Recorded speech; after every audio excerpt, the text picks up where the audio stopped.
Good morning, everyone. Would like to call our Hamilton County Board of Election meeting to order. Today is November the 2nd, 2020, and we're calling our meeting to order at 8:33 in the morning. And I'd like everyone to stand and do the pledge. Do we have any veterans in the house this morning? Okay. Sherry, can you lead us in the pledge, please? I pledge allegiance to the flag of the United States of America and to the republic for which it stands, one nation, under God, indivisible, with liberty and justice for all. Okay. All right. Proper notice has also been given as required by the Ohio Revised Code 121.22. And we're going to follow our agenda, which is pretty healthy this morning. We have board meeting minutes that we need to approve, and everyone should have received the minutes in their emails, and the dates are October the 7th, 2020, October the 13th, 2020, and October the 15th, 2020. Are there any changes or additions or other meetings as you all received? I have none, Madam Chair. I'll make a motion that we approve the board meeting minutes from the October 7th, 13th, and 15th meetings. I'll second. Okay. Any more discussion? All those in favor? Aye. Aye. Anyone opposed or abstaining? That motion carries. Next, we have ballot remakes. Ms. Poland, can you get us? Sure. Who's yes. going to provide that for us today? Krista Criddle and the operations department with Phelps Jones will be presenting the ballot remakes. Thank you, Crystal. Sure. Good morning. So we have, let's start with, we've a lot of ballot remakes, as you can see. The first that we're going to begin with are our UOCAVA remakes. Those are our uniform overseas civilian ballots, so that's the military and civilian overseas. We have quite a number of those. So the range for those ballots are A247 through A935, A1139 through A1207, A1251 through A1334, A1427 through A1444, A1752 through A1768, A1868 through A2018, A2118 through A2160, A2539 through A2617, and A2654 through A2704. As you recall, those are ones that had been emailed to those citizens, and then they then have to print those out, vote them, and send back what they've printed out. So we do need to remake those on our official ballot paper for them to scan. Again, so Krista, it's clear that again, these are just remade on regular ballot paper, as you just said, by bipartisan teams to assure that they can properly be processed by our machines and counted, right? That's correct. Okay. I'm not going to go through that whole series for the record, but the ballots that the administrator here just discussed, I'm going to move that we approve those all as remade by bipartisan teams. I'll second that motion. Just out of curiosity, how many ballots in total are we talking about? I'd have to add them up. I apologize. I'm Okay. not sure, but Sounded like quite a few. it's a couple thousand, I believe. Okay, any more discussion? Okay, have a motion. It's been second. All those in favor? Aye. Aye. Anyone opposed or abstaining? That motion carries. Thank you, Crystal. Thank you. The next category that we have are double bubbles. So that is when a voter votes, colors in the box when we have a write-in candidate. So they color in the box for the candidate that is listed on the ballot. And then they also color in the write-in box and write the same candidate's name in the write-in. If we allowed them just to go through without being reviewed, those would be counted as an overvote, but that is not the intention. So we do remake those ballots. We do have ones that we have remade for that. Those are A936 through A1018, and A1209 through A1250. We also have some other other double bubbles that we were able to scan, and I think Sherry's going to explain that to you. Yes, the Secretary of State does allow boards to use their software system on ballot remakes, and so with the remaining double bubbles, that's what we did. And what that entails is that a bipartisan team, Todd and Phelps, would scan the ballots with the double bubble and then override the overvote. So it just leads to a much quicker process. And we only use that process on the ones that are called double bubble. Just it's a quicker process rather than remaking the entire ballot. We can just tell the software, don't count this as an overvote in this particular race. And then we have a record log of that is with the ballots that we keep. And then it was initialed by the bipartisan team. And that's when the double bubbles are consistent with the same names. Correct, Okay. correct. Yes, that's the only time we used this method to remake. Again, it's just a more efficient process than remaking the entire ballot. There's a huge stack of them, and it does take a lot of time to do the remakes. Sorry, will you finish going? Go ahead. Yeah, on her question, I wasn't totally clear. So give us an example of one of the ones that you would do this with. Sure. What we call a double bubble. That would be if the voter voted for, colored in the box next to a candidate's name who appears on the ballot, Sure. and then also colored in the box next to write-in and wrote in the same candidate's name.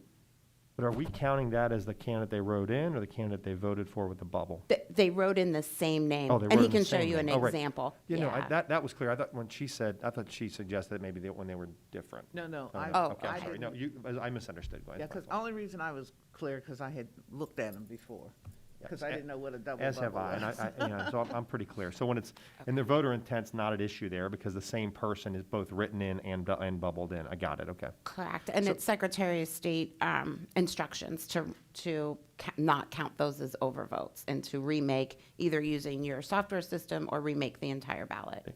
So the ones that we are about to approve as remade are different how?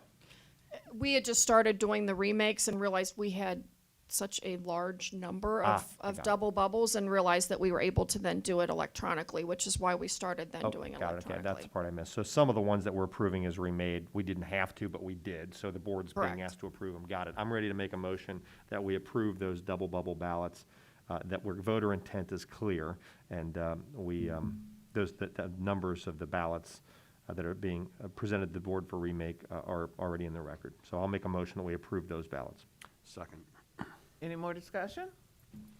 All those in favor? Aye. Anyone opposed or abstaining? That motion carries. Thank you. Thank you. The next category that we have are, we remade for damage ballots. Those could be damaged for any number of reasons, whiteout, they're torn, they have substances on them that preclude us from being able to scan them properly. It's strictly for damaged reasons and nothing with the vote or voter intent purposes.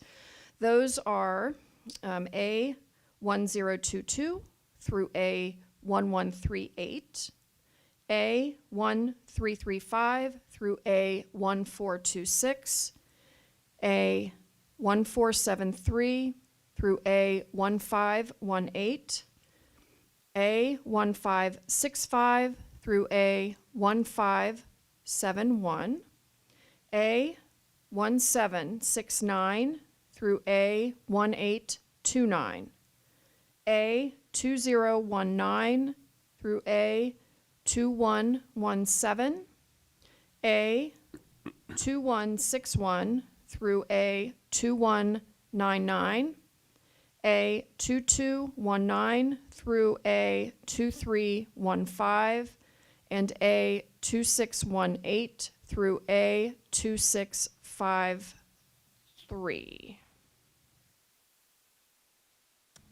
Again, these are damaged ballots remade by bipartisan teams so we can properly feed them through our counting machines, correct? That is correct. I'll move approval of those ballots as outlined by the administrator. Second. Any more discussion? All those in favor? Aye. Aye. Anyone opposed or abstaining? That motion carries. Thank you. The next category are for stray marks. These are ballots that may have had a smear through the from the ink or the pen. It's just literally a stray mark on the ballot. These have both been reviewed by Sally and Sherry, the director and deputy director, who've both determined they truly are stray mark and not any type of intention for vote. So we have to remake those so that it doesn't inadvertently be counted as an overvote, because those have gone through the contest boxes. Those ballots are A1445 through A1472, A1519 through A1564, A1572 through A1741, A1861 through A1867, A2200 through A2218, and A2316 through A2502.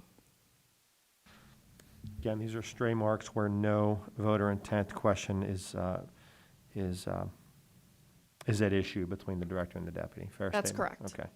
With that, then I'll move approval of those stray mark ballots that, again, the administrator just put into the record. Second. Just a question. Is this the only time that you have Sally and Sherry review these, or do they do all of these as well? No, they do the stray marks because we make sure that there's no type of voter intent. So Okay. they review these ballots as well as the voter intent ballots, which we will get to. Okay, thank you. Okay, all those in favor? Aye. Aye. Anyone opposed or abstaining? That motion carries. Thank you. Thank you. The next category, these are for our remote ballots. These are for those that have special disabilities that have the option, if they qualify, to vote electronically, and then they print that ballot out and send that back in, and that does need to be remade.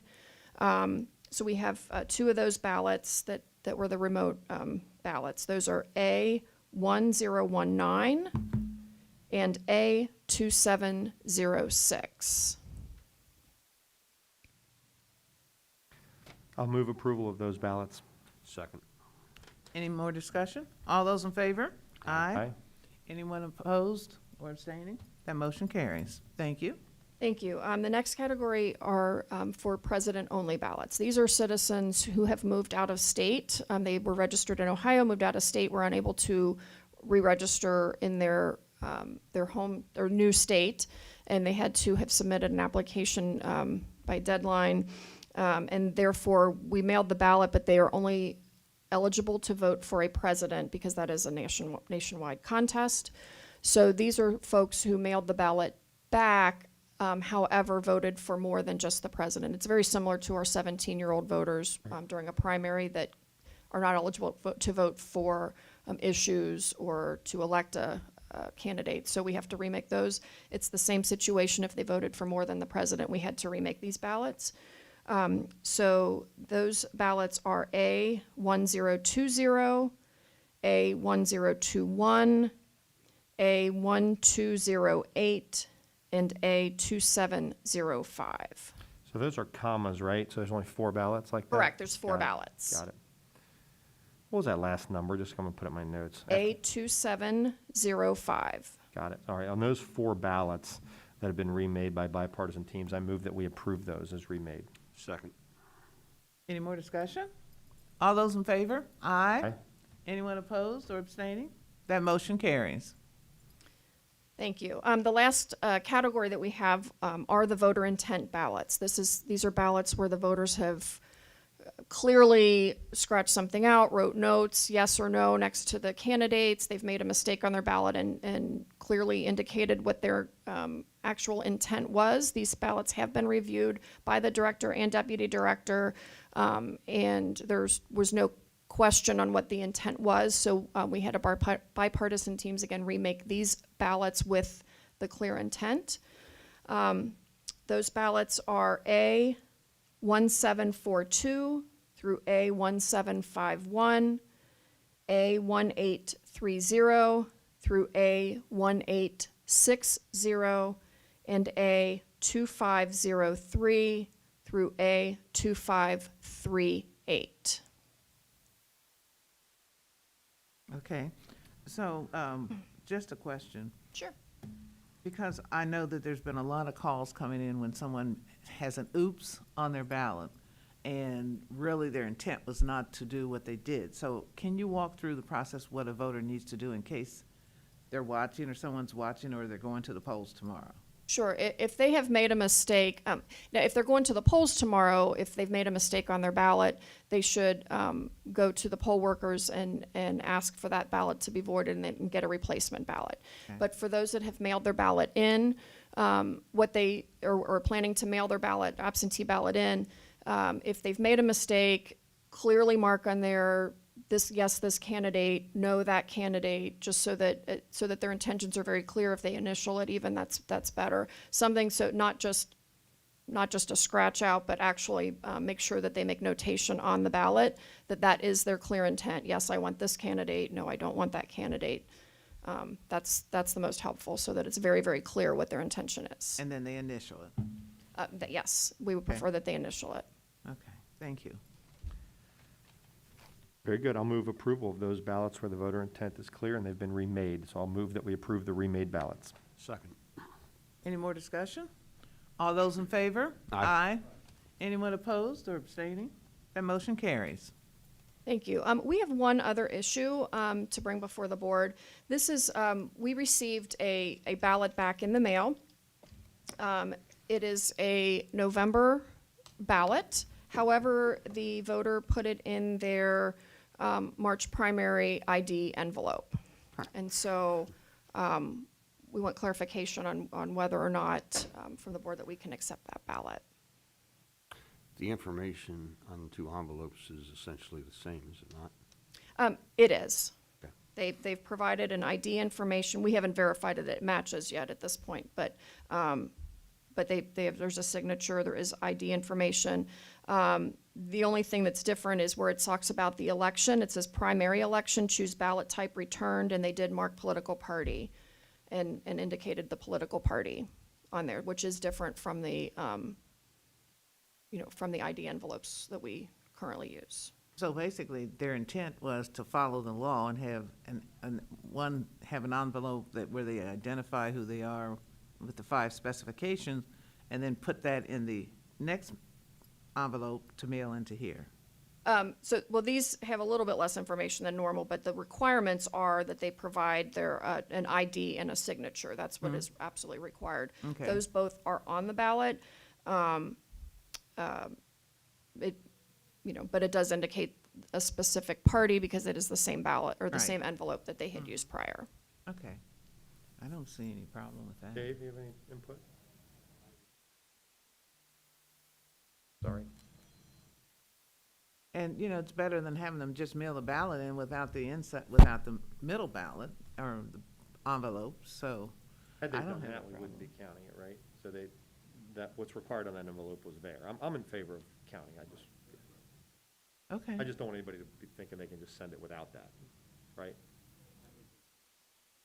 Yes, if they, Fair enough. Anyway, I'm prepared to make a motion that we count that open and count that provisional ballot, or that mail-in ballot. I'll second that motion. Okay, great, good discussion. All those in favor? Aye. Anyone opposed? Anyone abstaining? That ballot's been accepted. okay, thank That you. motion's approved. That's all I have. Thank you. Thank you, Krista. Great job.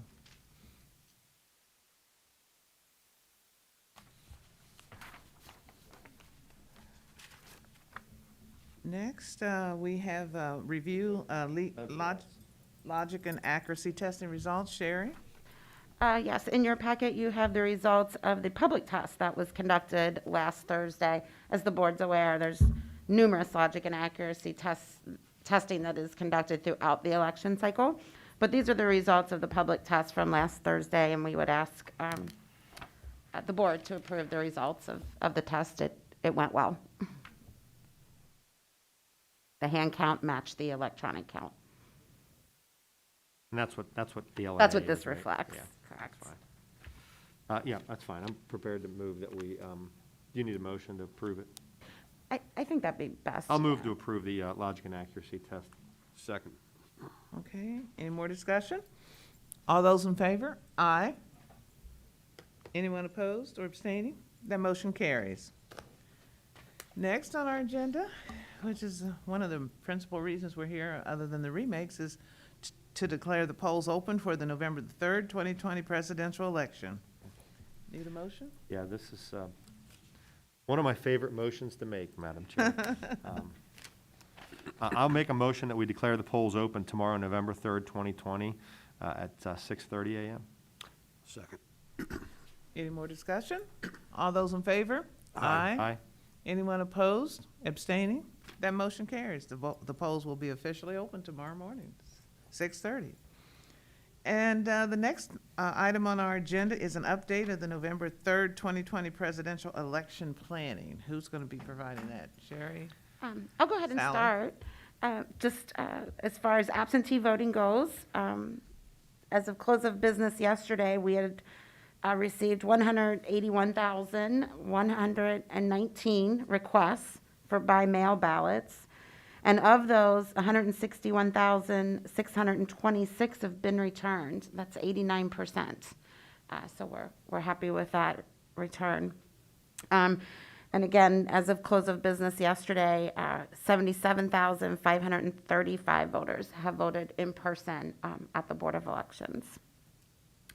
Our training is now complete of the poll workers for the election, and as of this morning, we have approximately 100 poll workers that are trained as and they're reserved poll workers, so they're ready to handle any last-minute cancellations that might come up today. If there are no cancellations, they're being instructed to report here to the board at 5:30 a.m. tomorrow morning, and they'll be sent out to for any no-shows that may happen tomorrow morning. If that's covered, then they'll go out if there's any polling locations that are experiencing long lines on election day in order to help. So if all else fails, we'll put them to work here. So there'll be something for them to do. So we feel good about our poll worker recruitment and training. So for communication purposes, so that we're open and transparent, with those polling locations that may be backed up in that manner, who do they contact here? They know to contact our help desk. And Help that's, we desk? have, yep, that's manned by approximately 50 staff members, both our poll worker trainers and full-time staff. Okay, okay. Yep. And then just talk a little bit about election night and the count.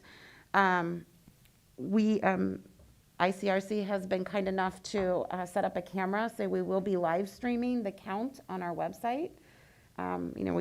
With COVID, we're encouraging people rather than to come down and watch through the glass they can watch through our website.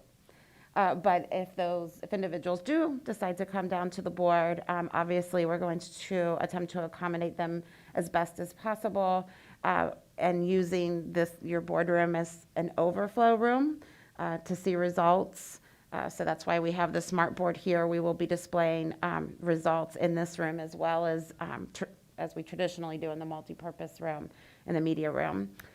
And we are asking candidates, if they're going to come to do interviews with the media, to please do those outside on our property. And we've sent notice to both the media and the candidates about all of these procedures for election night.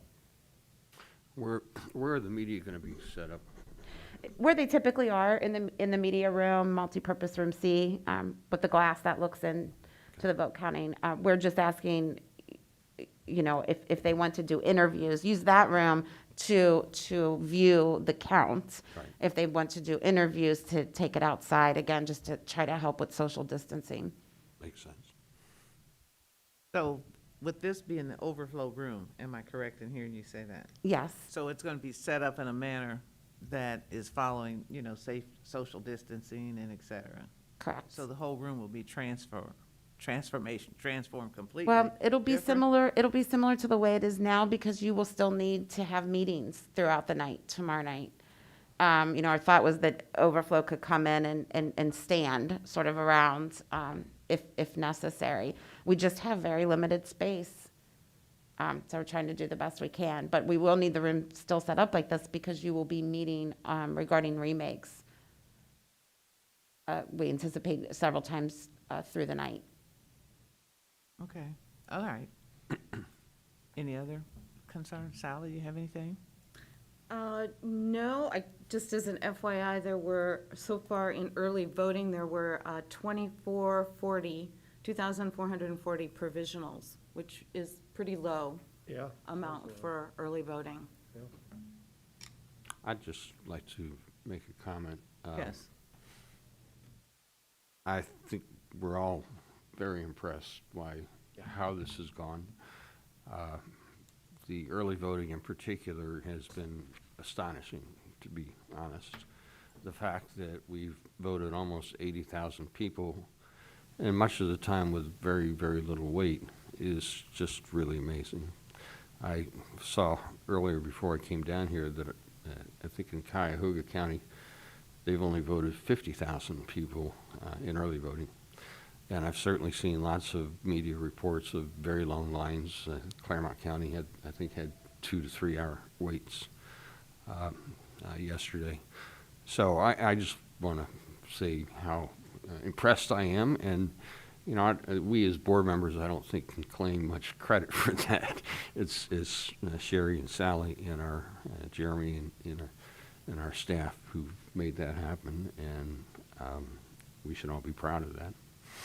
Caleb, can I chime in too? I hope I'm not speaking too soon because we still have a day to go, but I just can't even say it enough. I've said it directly to Sherry and others, but I've been in government in one capacity or another since the late 90s, working for government and been, on bench. And I've just never been involved with a government agency that's received this kind of praise. Most people are critical of government agencies, and we see that time and again. And I just think it's extraordinary. I think the decision that you all collectively made to have voting over in that location, save some noise, figuratively and literally over the bullpens, I think it's just been extraordinary. And I just think, again, I thought we'd wait till after the election to praise you as much as I'm praising you now, but there's no doubt that the staff here has just been extraordinary. And I hope everybody can get some rest tonight and get through tomorrow. But if there's one thing the community ought to know is how much all the Republicans, the Democrats, and everybody else agree that this has gone well, and it's because we're all working together. So thank you all from my perspective. And as most of us have been out there right out there in it too, it's amazing to see the ability of our staff to continue to be civil, because I'm a person about civility, and and working with the police officers and even helping them at times if they get a little rattled, because it has not been easy. It's been challenging, and to be able to do that in a professional way is to be really commended. And it's phenomenal because everyone that I've spoken with that has done early voting have praised as well how they were able to how you were able to expedite their ability to get through. Even when they stood in line, they weren't standing in line that long. So it started with day one when we had traffic backed up, and then the team met collectively to look at how they could minimize that backing up process, which I just want to commend you all again. As you remember, I was caught in that backed up process, and I was trying to stay faith-based and everything so I could get in here for a meeting, and you guys rose to the occasion and immediately began to resolve the problem. So again, all the staff, everyone is working together as a team. And I always say teamwork makes the dream work. At times I didn't think the dream was going to work, but you guys put your heads together and it's working. So, and I concur with Alex and Caleb as well. I don't think it's ever too early or too soon to say, great job, everyone. So we've got another day to go through, and lines are wrapped around the corner again, and but it's calm. It's peaceful, somewhat. So again, staff are to be commended for the phenomenal work that they're doing in Hamilton County. And I happen, as you know, maybe you all think I'm a little biased, but I happen to think our Hamilton County Board of Election is one of the best in the state. Just to add to all of that, when we were down on Broadway, we often had lines that were so long that the press, not just in Cincinnati, but in Ohio and even in some cases nationally, showed photographs of the lines in Hamilton County as an illustration of the difficulty people had sometimes in voting. And I've gone back and watched, and the highest number of in-person votes we ever had on Broadway in a single day was slightly over 2,000. This year, and we've had 24 days of early voting. Haven't got today's numbers, but we've exceeded that highest number ever at Broadway on every single day, with the exception of October 7th and the Sunday 1 week back. Every other day, we've exceeded the record, and that's just really amazing. Absolutely. Says a lot. Madam Chair, I want to make sure this is a unanimous vote and a recognition of staff. I knew you were going to say something. Obviously, this has been amazing to watch as we've been here, and you know, just the logistics of cars and people on feet and those who are campaigning and our workers, it's been remarkable. And what I go back to is the staff's recognition a year ago that the turnout in this year's election was going to be significant, and that under any circumstances we were going to have to accommodate what they rightly believed to be a significantly increased voter turnout, in-person drop-off. And then COVID hit. And how do we deal with this? I'm sure you recognized that COVID might even increase the interest in the turnout. And the dynamics certainly of this election have changed in terms of how people have cast their ballot. And I remember Sherry telling me that you anticipated a certain turnout a year ago and you wanted to replicate that during COVID, and we've been able to do that. So it's not just that we have a remarkable turnout so far, it's that you all have been able to accomplish this in a heightened politically, but also from a public health standpoint. You've been able to accommodate these people. As Caleb pointed out, I didn't go back and look. Every single day but 2 or 3, we've exceeded the highest number we ever had downtown.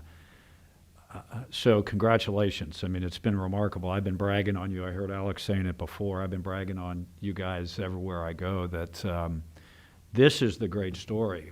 I mean, not just this election, but that this agency has been able to accommodate the interest in this county and handled it in a way that I don't think anybody anticipated. And I hope that the public looks back and recognizes what you've done, because think about had the alternative happened. Had you not been prepared and we not have been able to accommodate this, it would have been an international story on the bad side. Hopefully, it's an international story. You all get recognized because you deserve it. And as Caleb pointed out, I mean, we're the public face of this as board members, but you all deserve the credit. And I hope that you know, when we put this one in the books, you all celebrate rightly and look forward to the primary in 2021, right? So let's go. Thank you, Madam Chair. If I could, Thank you. one last Thank little you. comment. I was a pretty strong advocate of additional drop boxes, which obviously didn't happen. I still think there's some merit in it, but I also have to say, as it's turned out, even that operation of returning absentee ballots to the board has also run very smoothly. And my concerns and fears about what might happen in this last week have not been realized. So just admitting that maybe I went a little further than I needed to in my concerns, but I think that's also been done very well. Well, it's clear, we've all been tested. And, you know, and how we got through the testing determines what the outcomes are gonna be. And, I'm sure that after this, we will do some debriefing and measure and look at those things we did fantastically well and those things that we could improve in. But thus far, we are being tested and we are passing through and getting through the testing in a very professional manner. And I think it's good. As you said, we have another day, Yes, but we will get through this we will. Yes, we will. as a team. All right. Any more discussion?